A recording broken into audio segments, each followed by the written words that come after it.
From part 2 semester 4 receivable management. Receivable management हम लोग कर रहे हैं जो कि फाइनेंशियल मैनेजमेंट चैप्टर है, और यहाँ पे रिसीवेबल मैनेजमेंट का चैप्टर हम लोग डिस्कस कर रहे हैं।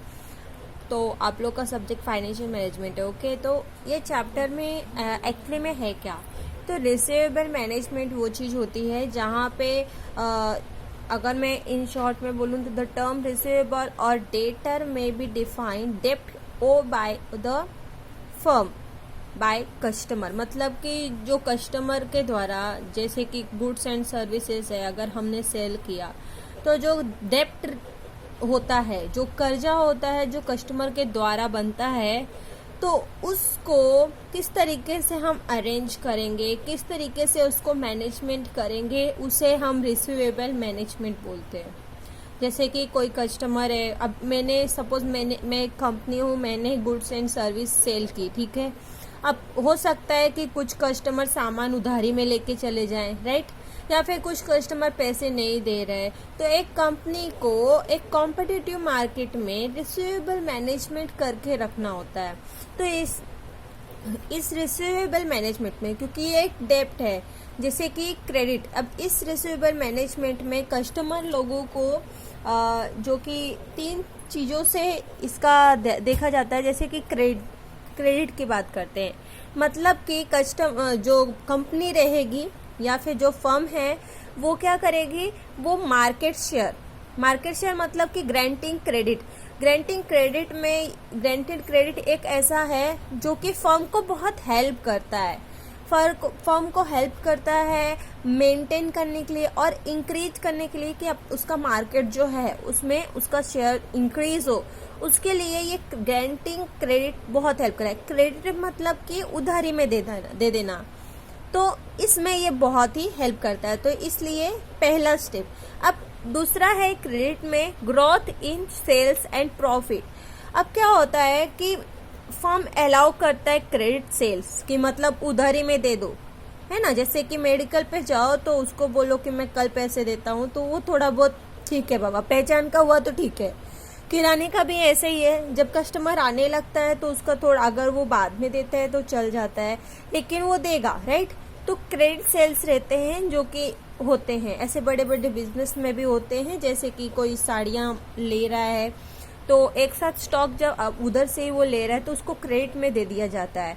मिड कॉम्पिटिशन्स, यहाँ पे क्या रहता है कि देखा जाए तो मार्केट में सरवाइव करने के लिए कंपनी के पास, जो बिजनेस फर्म होती है उसके पास और कोई ऑप्शन नहीं बचता, क्रेडिट पॉलिसी ही उसको करनी होती है, ठीक है। तो वो क्रेडिट पॉलिसी को ही अपनाता है। दूसरी चीज है मैनेजमेंट, जो मैंने बोला कि रिसीवेबल मैनेजमेंट, इसको अगर हम डिफाइन करें तो ये the process of making decision related to investment of fund in receivable, मतलब कि और which will result in maximising the overall return on investment of the firm. मतलब कि ये एक ऐसा रिसीवेबल मैनेजमेंट को अगर मैं डिफाइन करूं, ये जो चैप्टर है इसको अगर मैं डिफाइन करती हूँ तो इसका मीनिंग यही है कि ये एक ऐसा प्रोसेस होता है जहाँ पे डिसीजन लिया जाता है रिटर्न ऑन इन्वेस्टमेंट का, कि आज मैं इसको दे रहा हूँ तो इस मैक्सिमम प्रॉफिट आगे चल के होगा, तो उसे हम बोलते हैं। अब जो ये रिसीवेबल मैनेजमेंट है तो इसमें क्या क्या चीज़ें होती हैं, तो इसमें क्या इन्वॉल्व होता है, कौन कौन से एस्पेक्ट इन्वॉल्व होते हैं। तो पहला है बैलेंसिंग ऑफ कॉस्ट। एक कंपनी को उसके कॉस्ट का बैलेंसिंग वगैरह करके रखना होता है। दूसरा है जो कि बेनिफिट ऑफ ग्रांटिंग क्रेडिट, जो ग्रांटेड क्रेडिट मतलब कि जो दे दिया जाता है उधारी में, उससे क्या बेनिफिट होगा। तो दूसरी चीज़ हो गई। तीसरी क्रेडिट पॉलिसी, कंपनी को रिसीवेबल मैनेजमेंट के लिए क्रेडिट पॉलिसी अपनानी पड़ती है, उधारी में देना पड़ता है। और चौथी चीज है जो कि है थर्ड चीज है जो कि है क्रेडिट कंट्रोल। जो क्रेडिट कंट्रोल होता है, मतलब कि उधारी में तो दे दिया, कुछ कस्टमर देते हैं पैसा, कुछ कस्टमर नहीं देते, तो किस तरीके से मैनेजमेंट करना, वो सारी चीजें रहती है। अब आपको क्या समझा, तो रिसीवेबल मैनेजमेंट जो एक चैप्टर है इसमें से हमें ये समझा कि कस्टमर को के द्वारा जो डेब्ट क्रिएट होता है, जो कर्जा क्रिएट होता है, तो कंपनी किस तरीके से उसको मैनेज करती है, ठीक है, उसको मैनेजमेंट करती है, तो उसे हम रिसीवेबल मैनेजमेंट बोलते हैं। और ये कब अराइज होता है? जब हम सेल करते हैं, जब कोई फर्म है वो सेल करता है sales of goods and services, ठीक है। ऑर्डिनरी कोर्स मतलब कि रेगुलर बेसिस में ऐसे देख पाए जाते हैं। अब पहली चीज जो कि रिसीवेबल मैनेजमेंट में थी, जो कि बैलेंसिंग ऑफ कॉस्ट की बात करते हैं। बैलेंसिंग ऑफ कॉस्ट में यहाँ पे कॉस्ट ऑफ फाइनेंसिंग है, कॉस्ट ऑफ कलेक्शंस है, कॉस्ट ऑफ डिले है, कॉस्ट ऑफ डिफॉल्ट है। कॉस्ट ऑफ फाइनेंसिंग में क्या रहता है कि यहाँ पे एक टाइम है, there is a time lag between the credit sales to customer and receipt of cash from them as payment. मतलब कि एक तो उन्हें क्रेडिट सेल में दिया जा रहा है और उनसे पेमेंट भी लिया जा रहा है, लेकिन यहाँ पे क्या रहेगा? टाइम है ना, लैग ऑफ टाइम। अब ये जो there is a time lag between the credit sales and to customer, right, तो उधारी में दिया और कस्टमर के बीच में कब पैसा देगा, तो वो टाइम बीच में आ रहा है, तो यहाँ पे इसकी स्टडी की जा रही है। और दूसरी है cost of collection. Cost of collection में क्या रहेगा कि जो अमाउंट है तो कलेक्शन ऑफ क्रेडिट सेल्स में उसको लिया जाता है, जैसे कि एडमिनिस्ट्रेटिव एक्सपेंसेस ऑफ रनिंग। अब जो एडमिनिस्ट्रेटिव एक्सपेंसेस होता है वो क्रेडिट बेसिस में सपोज कलेक्शन डिपार्टमेंट से लिया जाता है। Expenses incurred obtain information regarding the creditworthiness of potential customer. Cost of additional step increase the chance for eventual payment. तो कॉस्ट ऑफ कलेक्शन सिंपल है कि there are cost which the firm has to incur for collection of the amount appropriate time from the customer. मतलब कि एक fix time पे वो लोग collect कर लेते हैं पेमेंट अपना। नेक्स्ट है cost of delay. Cost of delay का मीनिंग क्या हुआ कि when there is a delay in the payment by any debtors, या फिर जैसे कि कोई कस्टमर के द्वारा पेमेंट में बहुत डिले हो रही है, द कॉस्ट इन्वॉल्व रिकवर, तो उस कॉस्ट को, उस पैसे को रिकवर करना होता है। Over due amount are known has, जिसे हम डेलिक्वेंसी कॉस्ट भी बोलते हैं, जिसमें इंक्लूड रहेगा जैसे कि cost of financing, cost of financing the debtor from additional period, then cost of additional step to collect, इस तरीके से। देन कॉस्ट ऑफ डिफॉल्ट की बात करें तो when over due debtor can not be collected in spite of serious effort of a firm may be forced to write off them claim. Default cost is therefore in the nature of bad debt loss on the debtor account. ये एक bad डेप्ट हो जाता है कि जैसे कोई customer उधारी में ले गया, बाद में वो वापस मुंह ही नहीं दिखाता, वापस उसकी शॉप में ही नहीं आ रहा है। मतलब कि एक बार सामान ले लिया और उसको बंदे को पैसा भी नहीं दिया, उधारी कर दिया, बोला इतना देता हूँ और बाकी का मैं आपको फिर देता हूँ, और देता ही नहीं, तो वो एक फॉर्म का बैड डेप्ट हो जाता है, ठीक है, जो कि हम अकाउंट में ऑलरेडी देखते हैं, वो लॉस हो जाता है। तो ये कुछ चीजें थी जिसमें हम बैलेंसिंग और कॉस्ट एंड बेनिफिट के बारे में जाने हैं। उसके कुछ बेनिफिट्स भी हैं यहाँ पे, जैसे कि प्रॉफिट में इंक्रीज करना सेल्स, है ना, profit from the increasing sales. जैसे कि if the firm has variable cost, अगर फर्म के पास वेरिएबल कॉस्ट है और सेल्स दिया गया 80% का सेल उसने किया है, देन उसका increasing sales by ₹1 lakh increase the firm profit before taxes by 20,000। तो इस तरीके से रहता है। देन नेक्स्ट है जो कि है balancing optimum size of receivable. मतलब कि यहाँ पे किस तरीके से होता है, जैसे कि यहाँ पे क्रेडिट में दिया, उसका बेनिफिट उसको कितना मिलेगा, देन क्रेडिट पॉलिसी यहाँ तक है, फिर एक्स्ट्रा किया तो बेनिफिट हो जाता है उसको, तो ये चार्ट में ऐसा बताया गया है। देन नेक्स्ट है जो कि क्रेडिट पॉलिसी एंड प्रोसीजर्स है। अब क्या होता है कि कस्टमर, जो बिजनेस फर्म होती है, उसको मजबूरन क्रेडिट में देना ही पड़ता है, बिकॉज कि मार्केट में कंपटीशन बहुत है, तो इसलिए उसको क्रेडिट में करना ही होता है। तो उसकी क्रेडिट पॉलिसी होती है और एक प्रोसीजर होते हैं। देखा जाए तो फर्म को ये इस्टेब्लिश करना पड़ता है because managing receivable after considering the both benefit of cost of different policies. तो पॉलिसी बहुत ही इंपॉर्टेंट है, हर एक फैक्टर में डिटरमाइन किया जाए तो क्वांटिटी में भी और क्वालिटी में भी। तो जो ये पॉलिसी होती है ये इसके कुछ एक्सपेक्ट होते हैं, वो कौन कौन से प्रोसीजर्स कवर करती है। तो जैसे क्रेडिट स्टैंडर्ड हो गया, क्रेडिट एवोल्यूशन हो गया, क्रेडिट डिसीजंस हो गए, credit term and collection policy.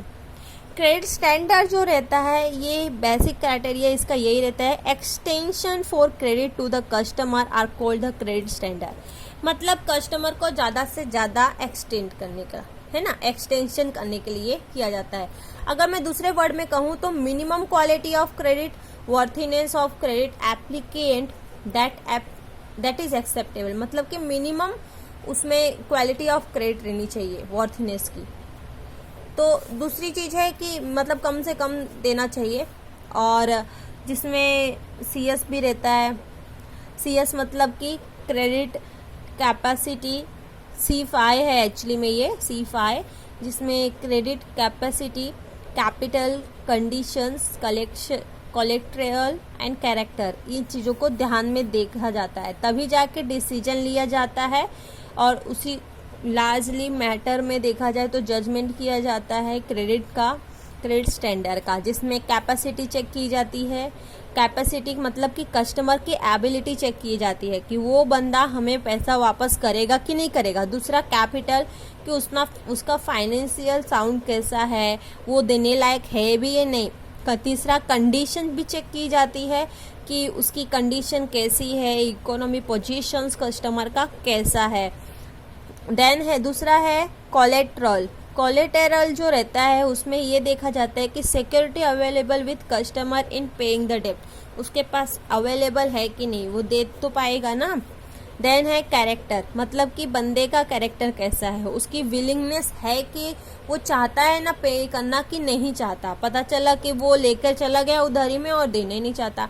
तो जब भी हम उधारी में देते हैं तो जो क्रेडिट स्टैंडर्ड रहता है इसको क्रेडिट स्टैंडर्ड बोलते हैं, जिसमें 5 चीज़ों का ध्यान दिया जाता है, जिसे हम C5 भी कहते हैं। पहला capacity, capital, condition, collateral and character. अब एक और चीज है जो कि है सोर्स ऑफ इंफॉर्मेशन, जहाँ पे फर्म कलेक्ट करती है इंफॉर्मेशन अबाउट C5, मतलब जो मैंने अभी जस्ट C5 के बारे में बताया इसके बारे में कलेक्ट करती है इंफॉर्मेशन। वो इंटरनल भी हो सकता है और एक्सटर्नल सोर्स के थ्रू ये काम वो करती है। अब बात करते हैं जो कि मेरा क्रेडिट पॉलिसी और प्रोसीजर का दूसरा पॉइंट है, वो है क्रेडिट एवोल्यूशन। यहाँ पॉलिसी में कुछ चीज़ें कवर की जाती हैं क्रेडिट एवोल्यूशन में, जैसे कि new customer should give 2 good reference including 1 from bank before being granted credit. Granting credit के पहले ही एक चीज़ कर दी जाती है। दूसरा है क्रेडिट रेटिंग, मतलब चेक करने का तरीका वो लोग का। Then new customer credit limit should be fix, एक क्रेडिट लिमिट मतलब कि इतना ही हम उधारी उस नए कस्टमर को देंगे, ऐसा फिक्स कर लिया जाता है। Large value of customer file should be maintain of any available financial information about the customer. Then third चीज है कि company could send the member of staff to visit the company concern to get first hand impression of the company and its prospect, and this would advisable in the case of prospective measure of customer, मतलब कुछ ऐसा customer होगा तब वहाँ पे भेजा जाता है। तो ये कुछ चीज़ें होती हैं एवोल्यूशन की कि पता करने की, ठीक है। देन आता है क्रेडिट रेटिंग, जिसके बारे में मैंने बताया था। जो ये क्रेडिट रेटिंग होता है इसके बारे में क्या है कि क्रेडिट रेटिंग जो रहता है, अब यहाँ पे ऑर्गेनाइजेशन जो रहती है वो क्रेडिट रेट में सिस्टम में वो देखती है और कस्टमर को, और फिर बाद में उसके कैरेक्टरिस्टिक पे उसके व्यवहार के बारे में जानने के बाद फिर बाद में वो ये चीज़ें देती है, उसे हम क्रेडिट रेट भी बोल देते हैं। लेकिन इसमें थोड़ा बहुत क्रेडिट रेट में एक और चीज़ रहती है, वो ये है कि amount of credit that is offer will depend on his और her credit score and risk classification भी रहता है। न्यूमेरिकल क्रेडिट स्कोरिंग भी रहती है कि कितना स्कोर वगैरह करना है, देन आप पढ़ सकते हो। नेक्स्ट आगे बढ़ते हैं, जो कि क्रेडिट डिसीजंस होते हैं। क्रेडिट डिसीजन में ये रहता है कि firm should use information so obtain in preparing category of customer according to their credit score and default risk. उसके डिफॉल्ट रिस्क और वो सारी चीज़ों के जानने के बाद ही ये चीज क्रेडिट डिसीजन लिया जाता है। क्रेडिट टर्म की बात की जाए तो क्रेडिट टर्म में दो चीज़ें इन्वॉल्व होती हैं। पहला है जो कि क्रेडिट पीरियड, दूसरा होता है कैश डिस्काउंट। क्रेडिट पीरियड वो होता है कि कस्टमर को थोड़ा, जैसे कि वो बोले मैं इतने दिन में नहीं दे पाया तो नेक्स्ट तो एक्सटेंड कर देना टाइम को, वो क्रेडिट पीरियड हो जाता है। और कैश डिस्काउंट मतलब कि जैसे कस्टमर ने बोला कि मैं इतने दिन में पेमेंट कर दूंगा, लेकिन उससे पहले ही अगर वो 10 दिन में पेमेंट कर दूंगा, लेकिन 10 दिन के पहले ही वो 2 दिन में निकाल देता है ना, या फिर उससे पहले ही अगर वो दे देता है तो उसको 2% का डिस्काउंट मिल जाता है। That is called a cash discount. Next बात करते हैं कलेक्शन पीरियड की। तो जब पैसा फर्म को ये कलेक्शन पॉलिसी जो है इसकी जरूरत क्यों पड़े, बिकॉज कि ऑल कस्टमर डू नॉट पे फर्म बिल इन टाइम, मतलब टाइम से वो लोग बिल पे नहीं करते हैं, इसलिए कोई कस्टमर स्लो होता है, कोई पे ही नहीं करता। तो इसलिए इस पॉलिसी, कलेक्शन पॉलिसी की जरूरत पड़ी कंपनी को, फर्म को, जिसमें कि प्रॉम्प्ट एंड रेगुलर कलेक्शन किया गया। स्क्वायर जिसे बोलते हैं, एक स्ट्रिक्ट कलेक्शन पॉलिसी होती है, lenient collection policy, optimum collection policy. तो गाइज ये सारी चीजें थी। नेक्स्ट लेक्चर में मैं आपको क्वेश्चन आंसर सॉल्व करना हम लोग सीखेंगे। मिलते हैं नेक्स्ट वीडियो में। Please share. Thank you so much for watching this video.